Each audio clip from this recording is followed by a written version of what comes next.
Um, where we go with this now is that, we've talked about each of these demons have a letter and a number and a symbol that represent them.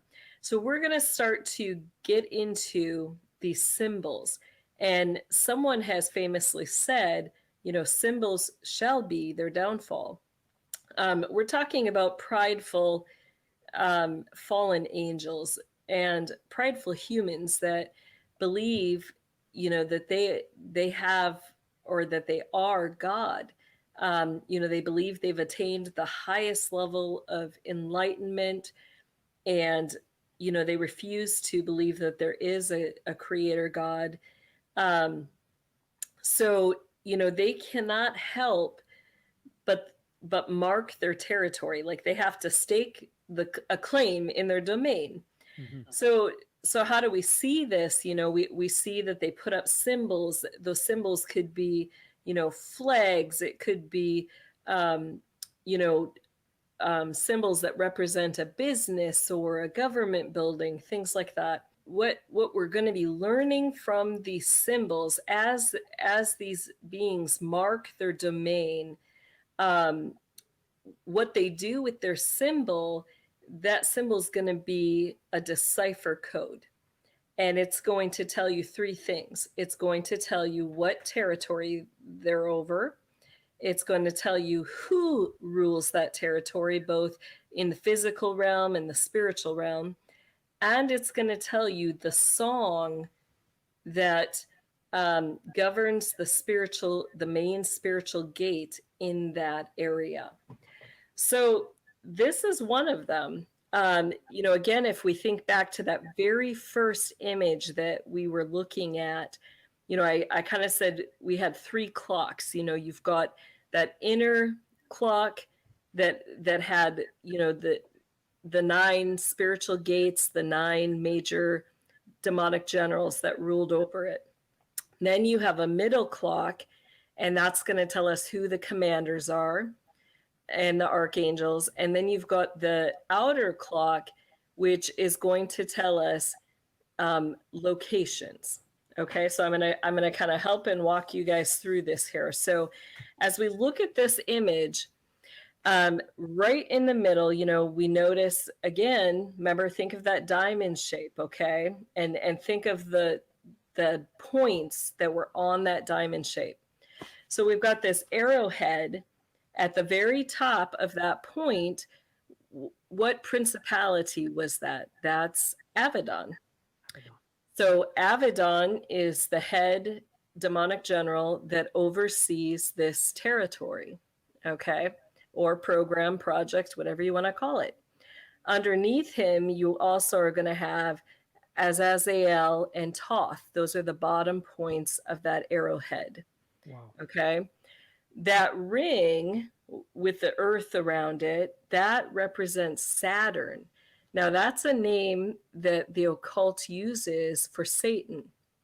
So it's telling you that overall, this is a program that Lucifer is invested in for the end times. Okay? Wow. Now, as we go to that middle section here, we're going to learn, more of the dominion, who has dominion over this department or this program. You see that star that's up in the upper left corner.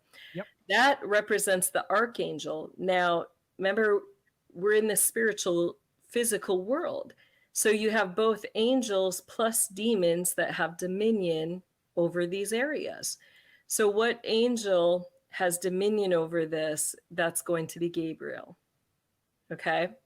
So when they want to petition God for things that they want to do in this program, the main representative angel that they're going to be debating with for their petitions is going to be Gabriel.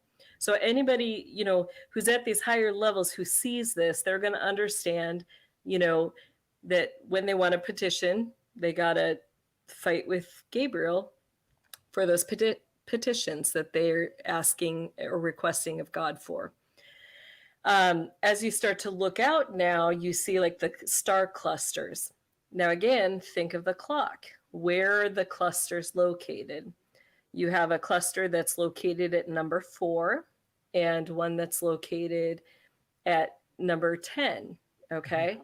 So those are going to be, if you looked in the Keys of Solomon, those are going to be the main angelic commanders who are secondary in command in this. So, they're all going to be in the debate if, for whatever projects are happening in this. And this is all behind the scenes. Again, the human beings may not have any clue that this is what's happening at the spiritual level or, with the satanic council level, but the higher level people in this occult are going to be overseeing all of this and working in conjunction with these spiritual beings to oversee every project that is happening in this.